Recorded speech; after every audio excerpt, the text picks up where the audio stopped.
विशेष गरी म खाद्रेमा आजभन्दा 15 वर्ष अगाडि जब यस ठाउँमा आएँ पहिलोचोटि, यस ठाउँमा आइसकेपछि यो गाउँ मेरो लागि एकदमै नयाँ थियो। चारैतिरबाट जङ्गलले घेरेको, अनि विशेष गरी जब यो माथि पहाड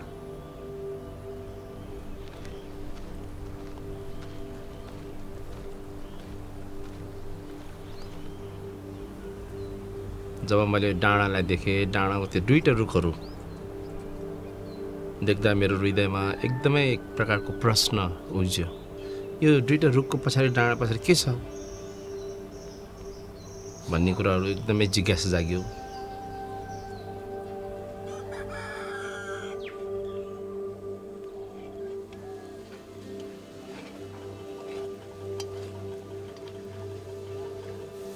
मैले गाउँका मान्छेलाई सोधेँ, यो माथि डाँडा जुन डाँडा छ, यो दुईटा रुखहरू त्यहाँ छन्, त्यो पछाडि चाहिँ केही छ कि? अनि गाउँका मान्छेले त्यहाँ चाहिँ एउटा गाउँ छ र त्यो गाउँको नाउँ चाहिँ खुमखानी हो। गाउँको मान्छेलाई सोधेँ त्यहाँ कस्ता प्रकारका मान्छेहरू बस्छन् भने चाहिँ त्यहाँ चाहिँ एकदमै निम्न वर्गका गरिब मानिसहरू बस्छन्। अनि त्यो सुनिसकेपछि त्यो गाउँमा जाने मेरो ठुलो इच्छा जाग्यो। त्यसैले परमेश्वरले यो डाँडामा जानुपर्छ, यो डाँडापारीको गाउँमा जानुपर्छ भन्ने त्यो दर्शन र बोझ मेरो हृदयमा दिन प्रतिदिन हालिदिनु भयो।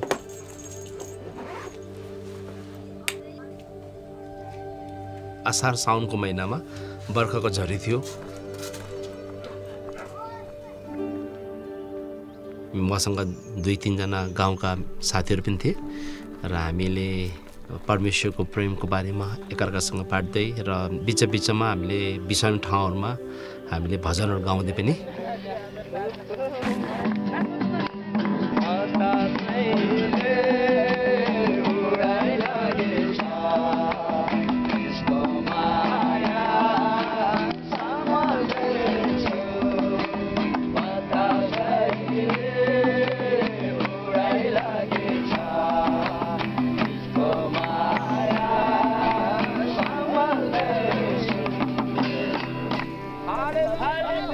बाटो पनि तपाईँको सहज रूपको बाटो छैन।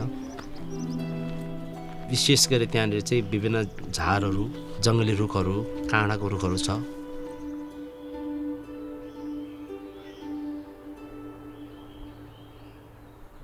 र कहिले पुगिला भन्ने त्यो पनि एकदमै त्यो भित्र मनमा त्यो कुराहरू आइराख्ने।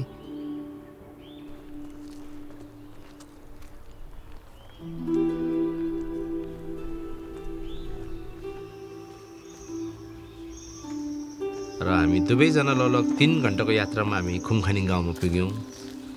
ल फेरि पनि नमस्ते है। तपाईँको सन्तोषको फुपू हुनुहुन्छ? धन्यवाद। जब हामी त्यस ठाउँमा पुग्यौँ, त्यहाँका मानिसहरूले हामीलाई स्वागत गरे।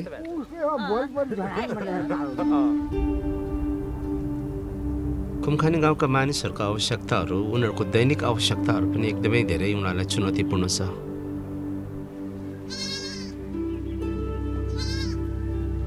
खुमखानी गाउँमा आजको दिनसम्म गाडीको बाटो पुगेको छैन। त्यो चाहिँ एकदमै दुःख कुरा हो।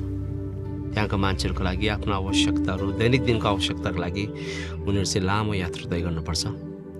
र त्यहाँ अहिलेसम्म तपाईँको आधारभूत स्वास्थ्य चौकी पनि छैन। मान्छेहरूले एउटा सिटोमोल पनि पाउँदैन। त्यो चाहिँ एकदमै दुःख कुरा हो। र त्यहाँका मान्छेहरू राज्यबाट एकदमै पिछडिएको छ। राज्यले कुनै पनि व्यवस्था गरेको छ। स्कुल राम्रो छैन।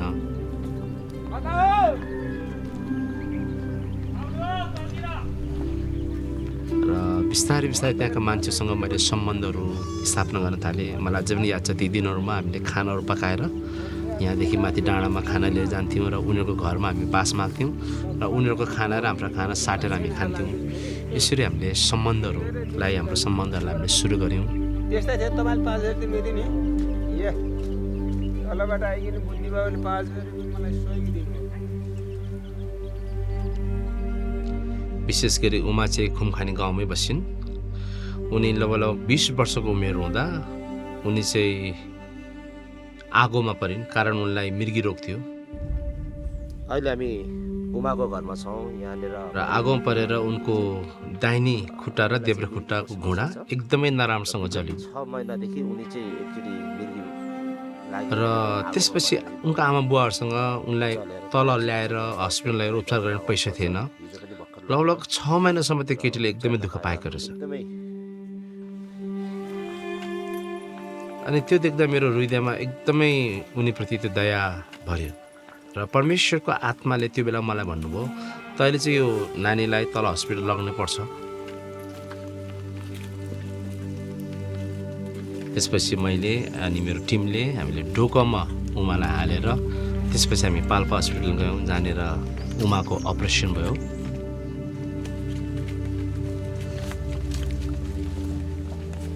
देख्न सक्नुहुन्छ उनी पूर्ण रूपमा 6 महिनापछि उनी पूर्ण रूपमा निको भए र जब हामीले उमालाई गाउँमा लिएर आयौँ गाउँका मान्छेहरू एकदमै अचम्बित भए कारण यो केटी मर्छ अब यो बाँच्दैन भनेर धेरै मान्छेले भनेका थिए माटै आफू पनि पल्या त्यहाँदेखि यहाँ र यस्तरी भइरहेको छ अहिले त ठिक छ दुख्दैन त्यो कुराले चाहिँ गाउँका मानिसहरूलाई हामीप्रति र मण्डलीप्रति एकदमै सकारात्मक विचार हालिदियो र मानिसहरूमा के विचार भयो भने चर्चका मान्छेहरू चाहिँ दयालु हुँदो रहेछन् चर्चका मान्छेहरू चाहिँ दुखी कष्टमा परेको मान्छेहरूलाई सहायता गर्ने हृदयका हुँदो रहेछन् भनेर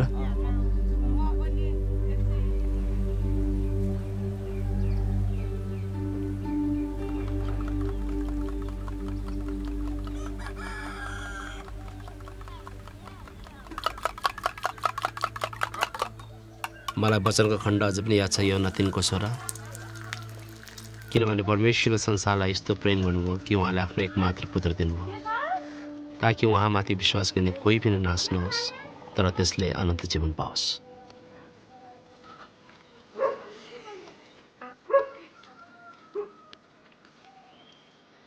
परमेश्वरको इच्छा यही नै हो कि एकजना मानिस पनि नमरोस्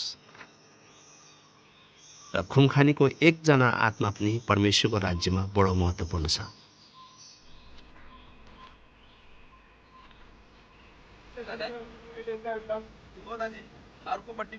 र जब जब मैले त्यहाँका मान्छेहरूलाई देख्छु त्यहाँका मान्छेहरू अझै पनि उनीहरू अन्धविश्वासमा धामी झाँक्रीमा झारफुकमा यति विश्वास छन् कि जहाँनिर उनीहरूले आफ्नो ज्यान पनि गुमाएको छन् र ती कुरालाई देखिरहँदा म आफ्नो हृदयलाई भनौँ न एक ठाउँमा आफूलाई चुप्प लागेर बसिरहनु मलाई सकेन भनौँ न म जब जब त्यहाँ जान्छु त्यहाँका मानिसहरूलाई चाहिँ म प्रभु येशू बारे भन्छु म उनीहरूलाई यही नै भन्छु कि परमेश्वर स्वर्गलाई छोडेर यस धरतीमा आउनु र वास्तवमा हामीले परमेश्वरलाई खोजेनौँ तर परमेश्वर स्वयंले नै हामी जस्ता अयोग्य तुच्छ र पापी मानिसलाई खोज्न र वास्तवमा सुसमाचारले एउटा आशा के दिन्छ भने मानिसहरूलाई वास्तवमा जब हामी येशूमा विश्वास गर्छौँ त्यस कुराले चाहिँ हामीले विश्वास गरेर हाम्रो पाप हाम्रो क्षमा हुन्छ म उनीहरूलाई विस्तृत रूपमा भन्छु र जसद्वारा चाहिँ उनीहरूले चाहिँ प्रभु येशूको बारेमा बिस्तारै बिस्तारै बुझ्दै जान्छ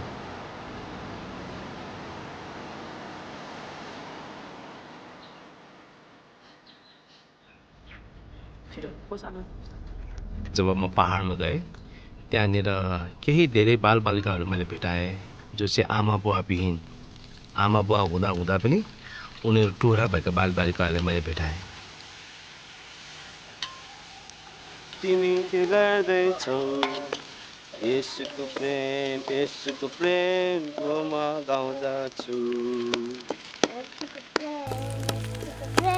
जो म गाउँदछु शाबास उनीहरूको हजुरबुवाहरू एक दिन मका आएर उनीहरूले मसँग अनुरोध गरे कृपया हाम्रो नातिनीलाई हेरिदिनुहोस् किनकि हामी एकदमै गरिबी छौँ हामी उनीहरू पढाउन सकिरहेका छैनौँ अनि त्यसपछि उहाँहरूको अनुरोधमा मैले न्याय भन्न सकिनँ परमेश्वरले ती बच्चाहरूप्रति मेरो हृदय बोल्नुभयो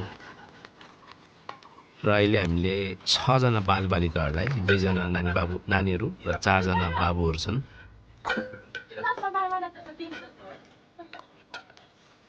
र साथै हाम्रो 2 जना आफ्नै नानी बाबु पनि छन् र हामीले उनीहरूको आत्मिक जीवन, उनीहरूको भौतिक जीवनदेखि लिएर उनीहरूलाई हरेक कुरामा पढाउने लेखाउने र उनीहरूलाई परमेश्वरको वचनबाट सिकाउने कामहरू गरिरहेका छौँ।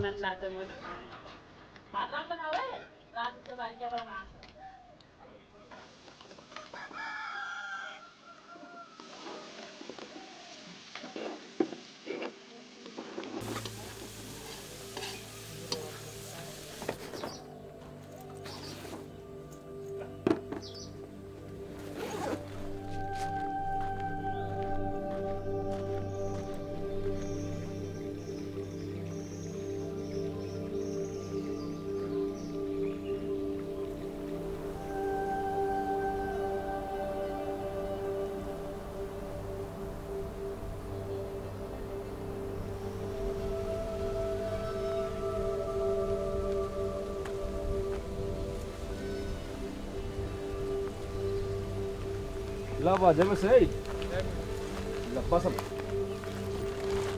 म उत्साहित हुनुको मुख्य कारण नै प्रभु येशू ख्रीष्टको बलिदान नै हो।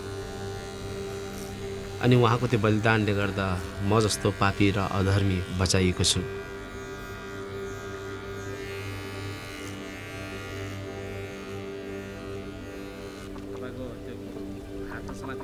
र म आफै मात्र बाँचेर भएन, तर मद्वारा पनि अरू मानिसहरूले पनि येशू ख्रीष्टलाई चिन्नुपर्छ र येशू ख्रीष्टबाट पाइने उद्धार र मुक्ति पाउनुपर्छ।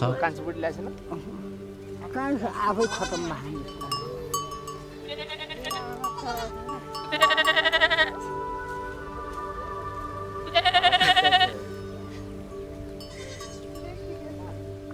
र वास्तवमा मेरो हृदयको ठुलो चाहना यही नै छ कि म बाँचुन्जेलसम्म मानिसहरूलाई परमेश्वरको सत्यता र सुसमाचारलाई म मानिसहरूको बिचमा छर्न चाहन्छु।